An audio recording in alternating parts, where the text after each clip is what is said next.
अस्सलामुअलैकुम, नमस्ते, आदाब। आप लोगों के बीच फिर एक बार मैं आया हूँ। बहुत सारी बातें आपसे करनी हैं, थोड़ा ध्यान से सुनिएगा। बहुत अहम बातें हैं। कुछ साल पहले जुमा में मस्जिदों में एक पर्ची बंट रहा था,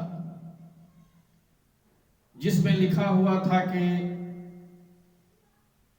सराय मस्जिद के सिलसिले में अवामी मीटिंग बुलाई गई है।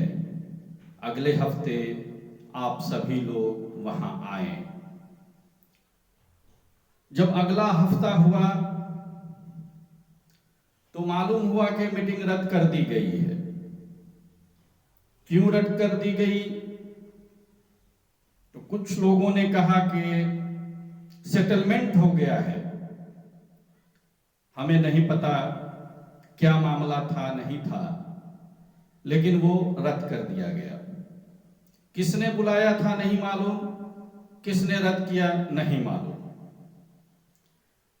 फिर इस सिलसिले में मैंने एक मीटिंग बुलाई अपने मोहल्ले में, नसीम अख्तर दुलारे साहब के दरवाजे पर, जिसमें सदारत थी जनाब मुफ्ती सुबहानी साहब की। मौलाना खालिद साहब भी मौजूद थे, मैं भी मौजूद था, वसी साहब टेलर भी मौजूद थे, इंजीनियर साहब किला घाट में जो है अनवर इमाम साहब मौजूद थे, डिनोवा आफ्ताब मौजूद था, डब्बू खान मौजूद थे, काजू खान मौजूद थे, हसनैन बाबा मौजूद थे, बहुत सारे लोग मौजूद थे। इसमें इस बात को रखी गई कि वहां पर बहुत पुराना एक मस्जिद हुआ करता था सराय में, जो जलजला में मुनहदम हो गया, जिसकी तामीर की जाए। सब लोगों के राय से, सब लोगों के इत्तफाक से ये फैसला लिया गया कि मदरसे के सेक्रेटरी साहब जो अभी इंतकाल कर चुके हैं, वो एडिटर साहब, उनसे मिला जाए। तो 4-5 आदमी का नाम तजवीज़ किया गया और कहा गया कि आप लोग जाकर के उनसे मिलिए और ये बात रखिए। हम लोग, उसमें मेरा भी नाम था, और नसीम अख्तर दुलारे साहब थे, डिनोवा आफ्ताब थे, इंजीनियर इमाम अनवर साहब थे, वसी भाई साहब टेलर थे। सब लोगों ने जाकर जब एडिटर साहब से मुलाकात किया और ये बात रखी, तो उन्होंने साफ तौर पे कहा कि जब वहां पे मस्जिद है तो मस्जिद बननी चाहिए, आप लोग जाइए मस्जिद बनाइए, कोई दिक्कत नहीं है हमें। सराय की जगह है, आप लोग जाइए वहां पे मस्जिद बनाइए, हमें कोई एतराज नहीं है। लेकिन कुछ मामलात वहां पे हम लोगों को पेश आ रहे थे, जिसकी वजह से हम लोगों ने, चूंकि नक्शा में मस्जिद मौजूद था, हम लोग प्रॉपर चैनल से भी काम शुरू कर चुके थे। सरकारी तौर पे, सरकारी अंचल से डीएम साहब के एप्लीकेशन दे करके बहुत सारे मामला हम लोग स्टार्ट कर चुके थे। खैर, तो कुछ मामलात वहां पे थे जिसमें दुश्वारी हो सकती थी, तो हम लोग प्रॉपर चैनल से इंतजार करने लगे कि प्रोसेस से आएगा। मामला सरकार के इसमें था, होते होते होता। इस बीच में मुहर्रम कमेटी के चुनाव का वक्त आने लगा करीब, तो हम लोगों ने, कुछ लोगों ने मशवरा किया कि भाई मुहर्रम कमेटी में बहुत बदनामी हो जाती है किला घाट वालों की, और सही से चुनाव नहीं होता है, जिसकी वजह से लोगों में किला घाट के लिए नाराजगी होती है। तो डॉक्टर तस्कीन साहब के दरवाजे पर हम लोगों ने एक मीटिंग रखी, जिसमें मैं भी था, तस्कीन आजमी भी थे, इकबाल हसन रिसू भी थे, और मुन्ना खान साहब को भी बुलाया गया था, किसी वजह से वो नहीं आ सके। डब्बू खान को भी बुलाया गया था, डब्बू खान भी आए।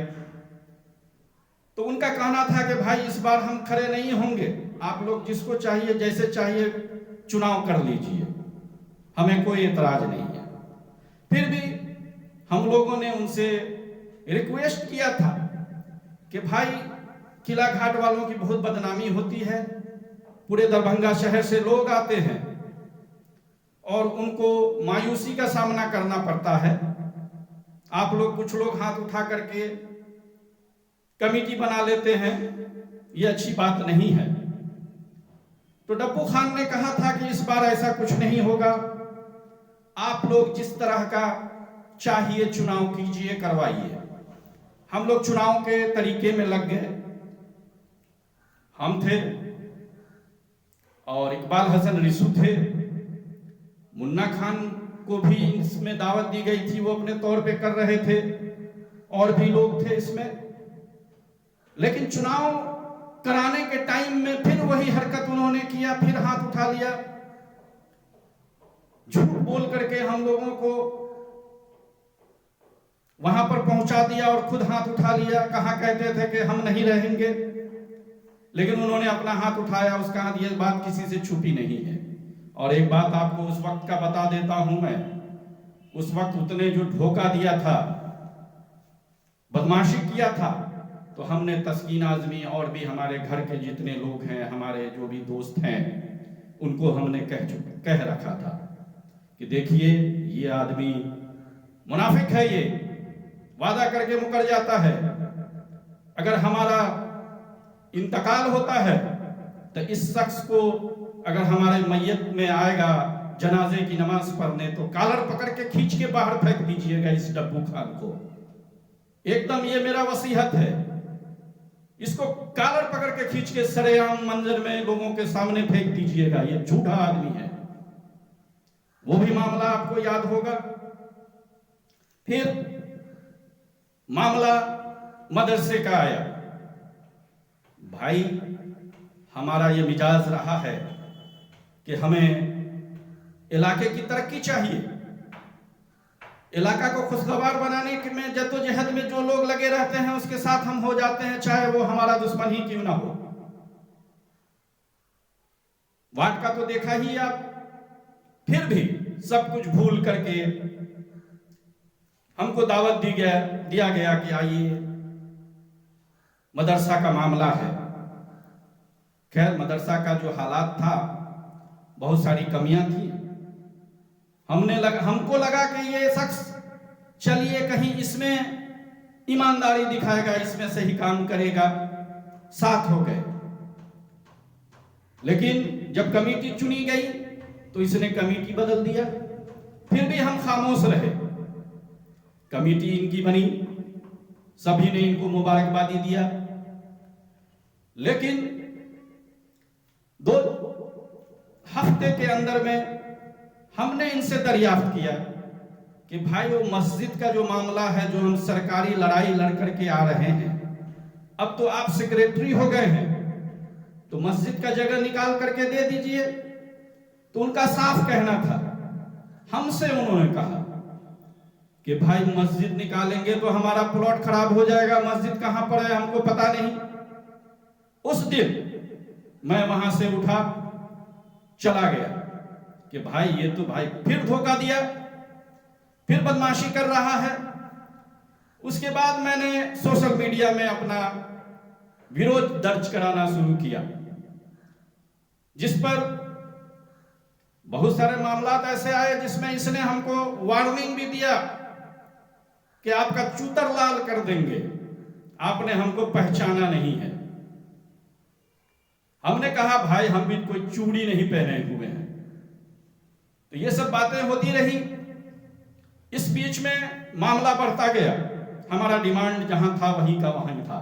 बहुत कोशिश किया गया हमको लुभाने का, हमको मनाने का, लेकिन मेरा एक ही एजेंडा है, किला घाट के हित के एजेंडा है।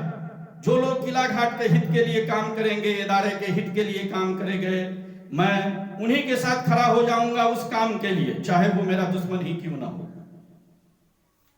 ये बात जब हमने विरोध करना शुरू किया तो डब्बू खान और उनके लोगों ने तस्कीन आजमी को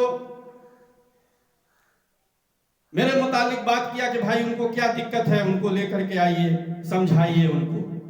तस्कीन आदमी ने हमसे कहा कि भाई आपको दिक्कत क्या है, तो हमने कहा कि मस्जिद के लिए हमने कहा था, लेकिन इसने इस तरह का जवाब दिया हमें। क्या उसका प्लॉट है? सराय की प्लॉट है, उसका अपना प्लॉट है कि खराब हो जाएगा। उसके बाद दूसरा गिरेबांस था कि बात हुई थी कमेटी बनाने के वक्त में कि गार्जियन कमेटी तश्कील दी जाएगी 15-20 आदमी का, वो भी चाहिए, और जितने भी दुकानदार हैं सबका मुनासिब, जिसका 200 किराया है वो मुनासिब नहीं है, किराया बढ़ा करके मदरसा को मिलना चाहिए, जो भी मदरसा की जगह है। ये शर्तें थी हमारी। मैं गया ऑफिस में तो मस्जिद के मुतालिक बात हुई, तो उन्होंने कहा ठीक है हम नापी करवा के मस्जिद दे देते हैं। ठीक है दीजिए भाई। तो उसी वक्त उन्होंने मुरली जी जो नापी करते हैं, अमीन साहब, उन्हीं को फोन किया गया, वक्त दिया गया, फिर नापी हुई। तो लड़ाई तो लड़नी पड़ती है, बगैर लड़े हुए कोई काम नहीं होता है। फिर दूसरा मामला गार्जियन कमेटी का था, उन्होंने बना करके नहीं दिया। तीसरा मामला किराए का था, उन्होंने करने को तैयार नहीं था। तो सबके लिए मैं लड़ रहा था, किराया बढ़ा। अच्छा, उस बीच में इन्होंने बुलडोजर लगा करके हर जगह तोड़ना शुरू कर दिया।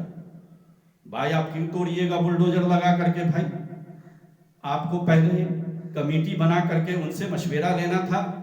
जो जगह मदरसे की होगी उसके आप सेक्रेटरी थे, न कि पूरे इलाके के। वहां पर बहुत सारी तंजीमें काम करती है। तो ये मामला आया, हमने खुलकर विरोध किया, हमने इनका खुलकर विरोध किया। ये सफाखाना बनाने के नियत से नहीं थे। ये देखा होगा आपने, सीढ़ी घर को तोड़ करके वहां पर एक रिश्तेदार को बड़ा दुकान बनाकर दे दिया। वहां पर सीढ़ी घर था। बाद में जब मैंने हल्ला किया तो इन्होंने कहा कि नहीं, इसके एवज में वहां पे सफा खाना बनाएंगे। भाई सफा खाना बनाना नहीं बनाना वो आपके जिम्मे नहीं है। सफा खाने की कमेटी है, सफा खाने का कमेटी है, जो आरजू साहब डील करते हैं वो बनवाएंगे, उनका काम है, उनका जिम्मेदारी है। वो भी मामला से नहीं हुआ तो इन्होंने क्या किया, मातम खाने पे धावा बोला, मातम खाने के कमेटी के खिलाफ केस कर दिया। वो भी आप लोगों को मालूम है। तो हर तरह का मामला दिए, आपस में लोगों को कुछ समझते ही नहीं है। बुलडोजर लेकर के अंदर चले गए थे सराय के जगह पर, वहां पर तोड़ने फोड़ने, उसका हमने विरोध किया। बजाते लोगों को हमने जमा किया, सबने इनका विरोध किया। तो ये बुलडोजर का काम रोकने पर बेबस हो गए। तो ये सब हरकतें हैं इनका, वादा खिलाफी करते हैं ये, और आज बोलते हैं कि हम मुसलमान हैं। कैसे मुसलमान हैं आप? आज बोलते हैं कि हमको नुमाइंदगी दीजिए। आपको कोई नुमाइंदगी मिलने का हक नहीं है। आप हर जगह लोगों को जलील और रुस्वा करते आए हैं और आगे भी कीजिएगा। इसलिए हमें आप लोगों को सच्चाई से रूबरू कराया हूं। अगर किसी तरह का आपको गलती लग रहा हो तो लोगों से पूछ लीजिएगा जिनका मैंने नाम लिया है, और भी सबूत है हमारे पास। सुन लीजिएगा, बोलिएगा तो मैं दूंगा। जब जब इसको जिम्मेदारी दी गई, अपने मफाद के लिए काम करता रहा।